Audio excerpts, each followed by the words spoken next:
What's good, YouTube? So I'm back with my Maliss deck profile. This time I do have the Kashtira engine splashed in. I'm going to kind of go over some combos, some testing, showing you guys what exactly the Kashtira cards do and what type of end board we can end on. With the Kashtira engine being thrown in, I feel like it does give Maliss the extra consistency and boost in regards to extending the board and just giving it that extra power.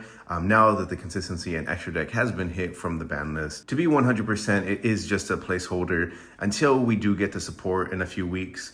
Pretty much every Maliss deck profile I feel like you guys are going to be seeing online is just going to be a temporary fix until the real reinforcements do arrive with the new Cyberus monsters. With that in mind, let's just go ahead and jump straight into the deck profile. So to start with the Kashtira engine, we are running 3 Kashtira Unicorn. This is just honestly such a great extender because it gets you basically 2 bodies on board, and there's honestly no better feeling than grabbing your opponent's extra deck, going through it, getting that knowledge that you're not supposed to be having, and then ripping one of their monsters, more than likely one of their monsters needed for a combo, or if you're going against RYZEAL Detonator, this card is basically Exodia against them.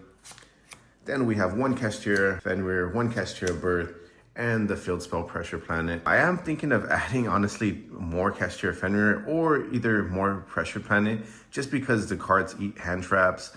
Kashtira Fenrir is great going second as well, and then Kashtira Birth is honestly just one of the most overpowered cards in the game. And that's it for the Kashtira package, very small. Then we have the typical names. We have Dormouse, we can only play 2 White Rabbit.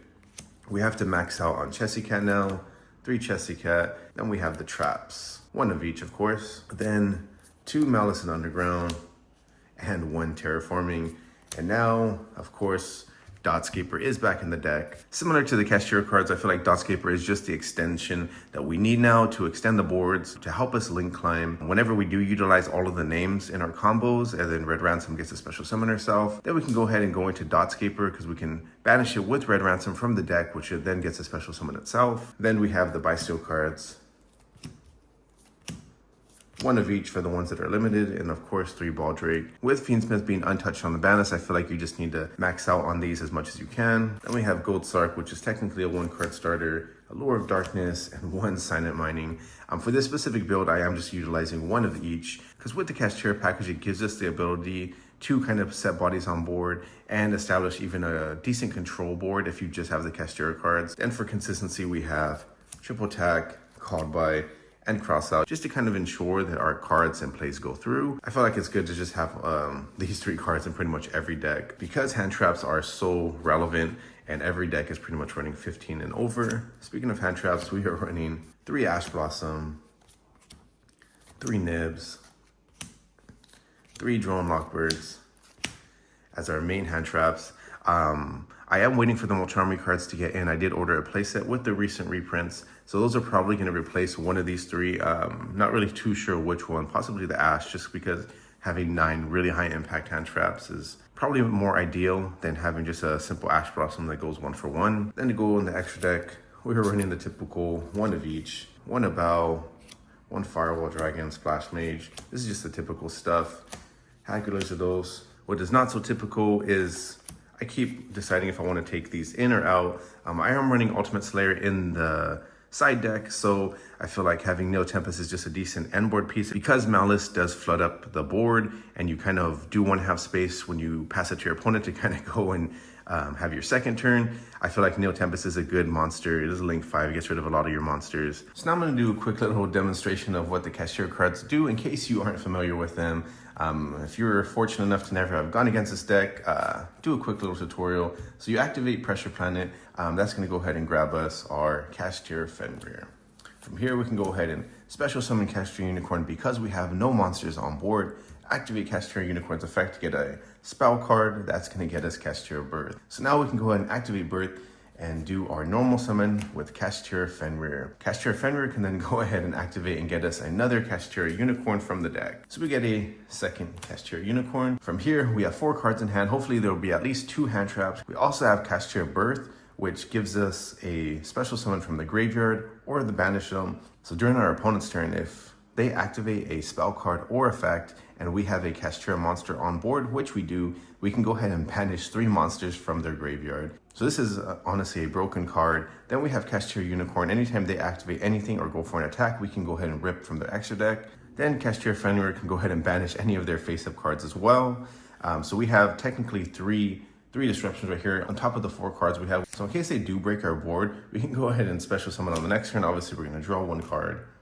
Then we can special summon Kashtira Unicorn, use Kashtira Birth to go ahead and special summon our Fenrir, and then pretty much have the same exact board. But even prior to that, prior to drawing, so another thing you can do if you don't want to have the Kashtira, just the Kashtira stuff, you can also go into a SP Little Knight, have SP Little Knight, and then activate Kashtira Birth, and then either get Fenrir or Unicorn, either one, because Kashtira Birth is a pretty much monster reborn. So this could be your end board, or this can be your end board, and then you just kind of play Kashtira control from there. So I'm gonna show you what happens if we draw a starter from each of the engines. We can go ahead and special summon our Kashtira Unicorn, activating Kashtira Unicorn's effect to get us a Kashtira Birth from the deck. If they did have an Ash, that would honestly be best case scenario. We can go ahead and go into their extra deck and get knowledge we wouldn't have had otherwise, and go ahead and rip one of their extra deck monsters, and also have that knowledge of what they are playing. If we're going against RYZEAL, again, it is an Exodia against their deck.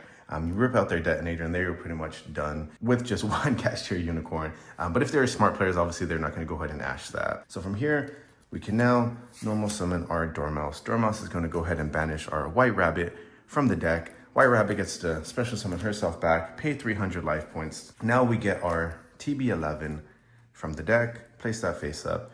Then we can go ahead and go into our Haggard Lizardos. Activate Haggard Lizardos to banish our Dormouse. Again, pay 300 life points, special summon herself back. Now we can go into our Red Ransom. Red Ransom is now going to go ahead and grab us our Malice and Underground. From here, we can now banish our Red Ransom and special summon a Chessy Cat. Red Ransom pays 900 life points, gets to special summon herself back. So Red Ransom will go ahead and banish our Dotscaper from the deck because she was special summoned and gets to banish a Cyberse monster from the deck. Dotscaper now gets to special summon itself back as well. So we have 4 monsters on board. Now we can go ahead and go into our White Binder. White Binder can now banish our Chessy Cat, Dotscaper, and TB11. Keep the other ones in the graveyard. Chessy Cat now gets to special summon herself back, pay 300 life points. Unlike the one that was special summon with the TB11, this one is not negated. So now we can utilize Chessy Cat's effect to banish our Malice and Underground from our hand. That is going to draw us 2 cards. So we have 6 cards in hand. White Binder also gets to bring us our GWC. So that's gonna be placed face down. Keep it face up for you guys to see. Now we can utilize these 2 and go into our SP Little Knight.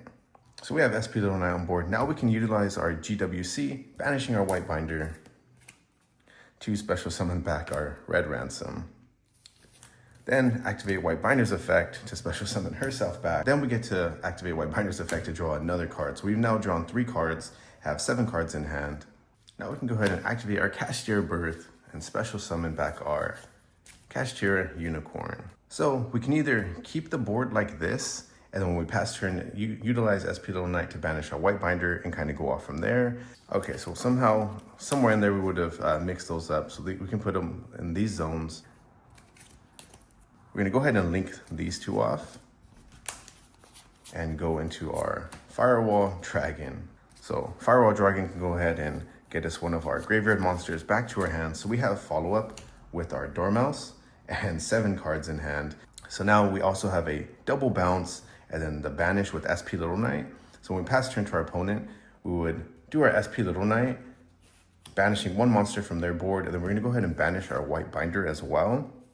Then White Binder gets to bring herself back. We would draw another card, and she gets to activate her effect to banish our Red Ransom and our White Rabbit.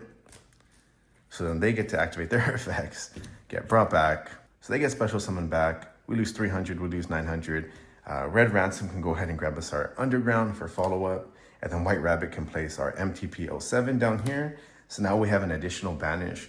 So we get the banish from Little Knight, the banish from this, we get a double bounce, and we have a full hand of cards. We got 4 blanks from the draws, 3 other additional cards that we drew from our turn 1, and then we have follow-up with Dormouse and Malice and Underground.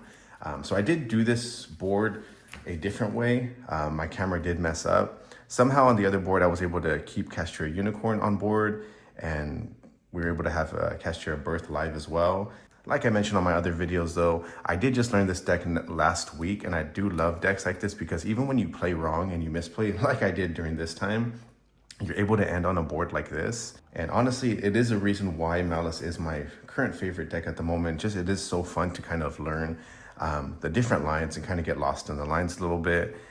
But yeah, so again, even when you're playing wrong like I am, you can end on a board like this. It is definitely still tier 1 with creating such strong boards that give you follow-up as well and the ability to play multiple hand traps. But I think that's all I got for you guys today. I'll catch you guys in the next video.